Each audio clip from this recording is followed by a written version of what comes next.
Hello, parents. My name is Mrs. Whitney Wells-Corfield. Your kids do call me Miss Wells-Corfield in class. There's no N, so it's not cornfield, but I won't be mad if it slips out sometimes. I am so excited that your child is in fifth grade with me, and I know it still doesn't look quite like it used to, but I promise you will have a great time. And I will love your child, and they will learn so much, and this school year will be great, regardless of any other circumstances. I'll keep them safe, and we will learn. That being said, I have some things I want to show you in this little slide presentation.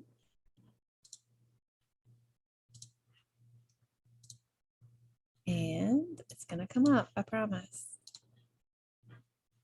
Here we go. So back to school night. Just a little info on our class schedule. I know it gets called more mushy morning, but I like to call it arrive and thrive because really, as soon as your child walks in the door, I like to get going. We greet, we do air pumps, any kind of greeting. They all greet me the way that they choose. Then I meet with each child individually and I look at their agenda. I check their homework. We just kind of get comfortable and get to see each other and get started right away. We have a morning meeting. There's resource. And then we have math. There's 70 minutes, but some students leave to go to another class. Most students stay in their regular class, and it's a great class. I teach fifth grade math, and I'm a fifth grade teacher, so that's where students should be. There's a few students who go to a compacted math class, which they learn a little bit of sixth grade content as well. But there's no class that's behind. They're all amazing classes.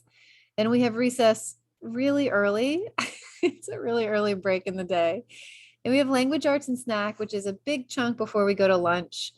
Then we have writing and we end with science. You can see at the bottom our schedule. So Monday, we're really fortunate to have an enrichment block. So we're trying to catch up from, not getting to have as much resource last year. There's a lot of push into the room and not as much like going to the art and going to library. So they're having enrichment on Mondays to try to fill in some of what was lost last year. And then Tuesday PE, Wednesday library, Thursday art, Friday music. So yes, we are still wearing our mask, and I'm pretty sure they can all tell I'm smiling and greeting them, and we're still watching our space and sanitizing. And honestly, it feels like a non-issue. Everyone's, it's our new normal. We're comfortable with it, and we're all keeping each other safe and still having a great time learning. We go into literacy block, which on my schedule, I call it Learn to Go on Brain Journeys. We have writer's workshop, interactive read alouds, mini lessons. I focus on certain skills, whether it's decoding and fluency or author's purpose or figurative language, poetry.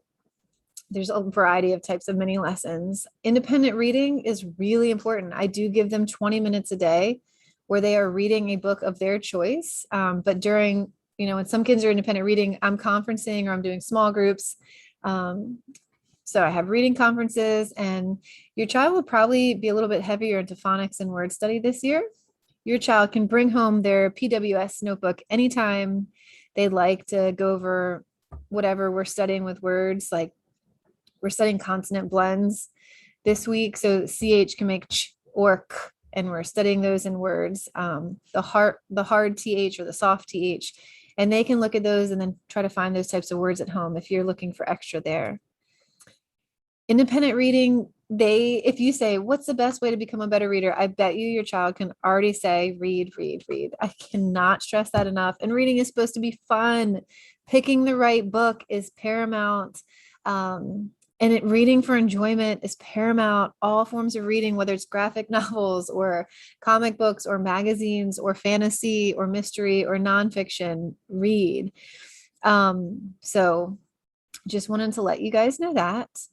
Classroom library, it is huge. I have a huge classroom library. There's library books, there's TrueFlix, there's so many ways to get reading. This is just a graphic that I find to be really powerful. I'm hoping that the students will read 20 minutes a day in class with me and also 20 minutes at home. It is so hard. I have a child in fifth grade and a child in second grade. It is so hard in family schedules to make it happen. Just doing it as often as you can, there's no judgment, but as often as you can, encouraging your child to read 20 minutes a day. They'll read 1,800,000 words per year. And those kids score in the 90th percentile on standardized tests. And it's dramatically less when they read less. And every child can get better at this. And it's a lifelong, beautiful journey that they get to go on if they start loving books at an early age. Mathematics. I love all subjects. A lot of people think I'm just a math person, but I love them all. I was a math coach for 5 years. Love the classroom so much. I had to be here, but I I do have a soft spot for math. We start with first five. We show them all the ways that math presents itself in the world. Then we have a math workshop. And I talk to my students all the time about reasoning and proof, being creative, making connections, problem solving, thinking deeply, depth over speed. Making mistakes is the best time for our brain to learn. Take risks. Math is fun, but reasoning and proof is a big one. And I'll show them how to do that. And I say they give it the effort. I'll give them the strategies. Everyone has a math brain. Fact fluency, I'll help them with. Not everyone memorizes, but everybody can figure out their facts. Schoology, I have a lot of resources on Schoology. I know they didn't use it a ton last year, but we use it every day this year, and your child will get very fluent in using it. And there's lots of games they can play at home with you, lots of review activities. And you may have heard, I have a podcast, the only mathematical podcast for kids in the world, which is kind of exciting. It's called Mic Drop Math. I would love if you followed it on Instagram, Facebook, or Twitter to see when we post new episodes. Your child will be the star this year. I'm doing a relaunch. It'll be season 3, and there's a grand, big announcement happening pretty soon. So stay tuned. Got a new collaboration happening, and your child will definitely get to benefit from that. Science. I am the science representative at our school. I love science. I think it's powerful. I think it's how we study how things work and why they work and make sense of the world around us. In fifth grade, we will learn about force, motion, energy, matter, living systems, ecosystems, interrelationships in Earth space, Earth patterns, cycles and change, rocks, all kinds of things. We'll do things in our science notebook. I'll also have science on Schoology. It's very hands-on as much as possible because that's how we learn science. Geography is the other part of fifth grade. It's not as heavy, but we do teach geography. It focuses on map skills, world geography, continents, oceans, major countries, prime meridian, equator, latitude, longitude, the 50 states grouped by region. So there will be some geography happening. Here's where you can find report cards. A lot of kids stress about report cards, and I will tell you right now that I think that school is about learning, not performing. And I do give a lot of power to effort and taking risks and reflection and improving from mistakes. So, this can be the year that your child finds a lot of success if they buy in. And so hopefully they'll see some great report cards this year. Flexible learning days.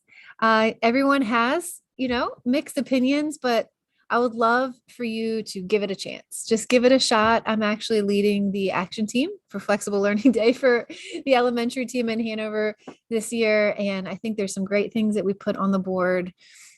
When your child's on a flexible learning day, we're just becoming better educators at school, which ultimately benefits your child. We're having professional learning days, and hopefully there's some meaningful activities that your child can benefit from as part of our Hanover promise to your child. You don't have to get it done on that day that your child has off. You're going to get this, 2 weeks in advance. And so that'll give you, I personally can't do those activities with my children on a flexible learning day because I'm at work. So sometimes I'll do it on the weekend. Maybe I'll do it on the evening. So do not feel like on that Monday, you have to do that. So feel free to send any opinions or suggestions my way as the flexible learning days are going, because I can actually even maybe make adjustments for the future January 1, March or April. We can always get better. And I'm open to hearing your suggestions.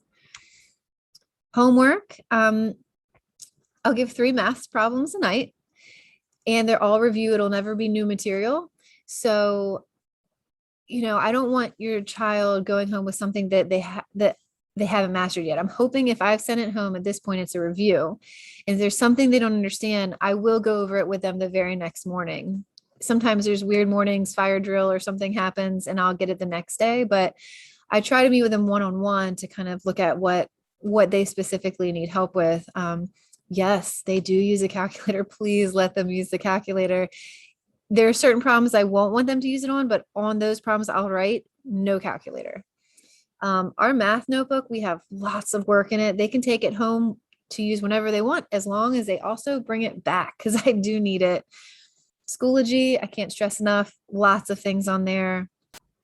Reading 20 minutes every night is part of the homework. I do give punches, the good kind of punches, not this kind, to students that even get an initial from their family member to show that they did read. I do not get to check my own child's folder every night, but if you sign it at the end of the week, I'd still give them punches. Or if you sign it when you can, I go honor code. I would totally do that if you miss a night and they read. Agendas, I sign them every day for every child, because I find if I don't look at their agendas, they do not always write, shockingly, what I put on the board. So you can check your child's agenda in the front of their notebook. The agendas are late, so I printed a piece of paper in the meantime, but that's in there. You can see what I've assigned every day, even if it's something different, like filling out a form, or there's an SCA application or math reading. It's all in there. Weekly newsletters, I try so hard to get them out every way possible. I post it as a Schoology update. So all the newsletters from the whole year will always be updated on Schoology. I'll send it as a Schoology message, which should hopefully be attached to an email that you use. And I will also email you as soon as my Outlook gets set up in its group with parent emails. And I will also put a hard copy in the Tuesday folder, just because I know a lot of parents still enjoy having a hard copy, and that's fine with me. You can see announcements and reminders in those Tuesday folders.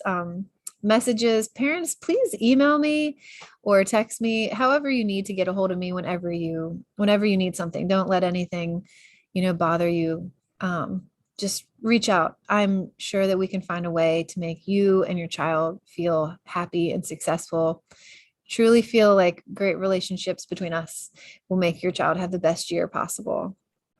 There aren't a lot of papers from your student that go home in the Tuesday folder, because I don't do a lot of worksheets. There's a lot in Schoology, or there's a lot glued in their notebooks.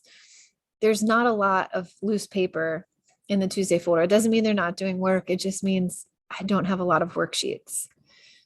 I'll always respond as quickly as I can. If there's a change in your child's transportation, it is really helpful if you call the office, because I do not get to my computer during the day very often, because I'm teaching your child, and I would just hate for them to get on the wrong, have the wrong transportation. So call, if you could, please call the office if it's during the school day, just to make sure your child gets home the way that you're wishing. We do not do a color chart in 5th grade.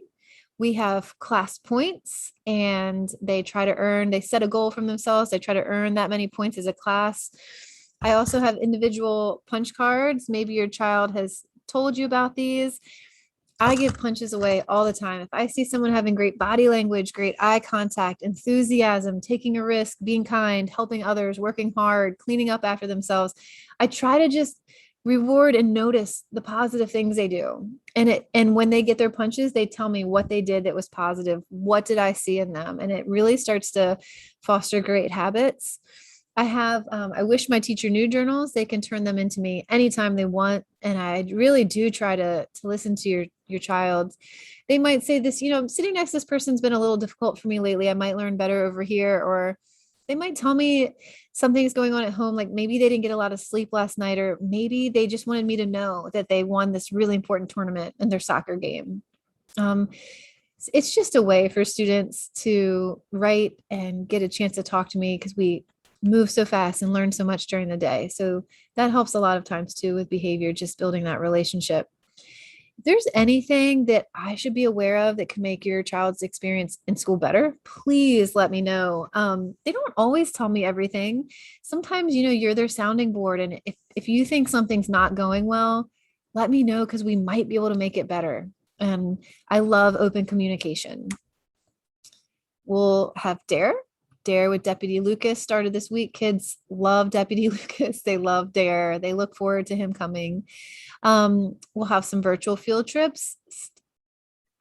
We're always playing it by ear. I would love to have a regular field trip, but I think everything just needs to be played by ear. And, our first goal is to keep your child safe. So on standby, but in the meantime, virtual field trips.